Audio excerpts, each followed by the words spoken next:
बिस्मिल्लाहिर्रहमानिर्रहीम।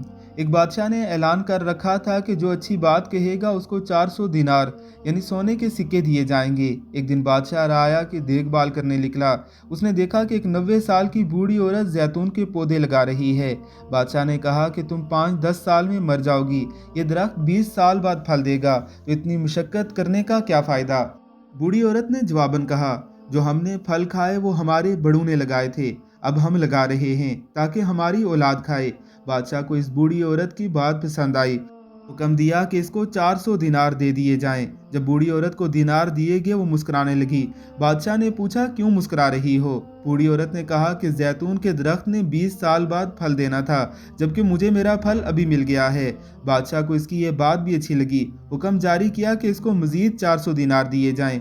जब इस औरत को मजीद 400 दिनार दिए गए वो फिर मुस्कुराने लगी। बादशाह ने पूछा, अब क्यों मुस्कुराई। बूढ़ी औरत ने कहा, जैतून का दरख्त पूरे साल में सिर्फ एक बार फल देता है, जबकि मेरा दरख्त ने 2 बार फल दिए हैं। बादशाह ने फिर हुक्म दिया कि इसको मजीद 400 दिनार दिए जाएं। ये हुक्म देते ही बादशाह तेजी से वहां से रवाना हो गया। वजीर ने कहा कि हुजूर आप जल्दी से क्यों निकल आए। बादशाह ने कहा कि अगर मैं मजीद इस औरत के पास रहता तो मेरा सारा खजाना खाली हो जाता, मगर औरत की हिकमत भरी बातें ख़त्म न होती। अच्छी बात दिल मोह लेती है, नर्म रवैया दुश्मन को दोस्त बना देता है, हिकमत भरा जुमला बादशाहों को भी करीब ले आता है।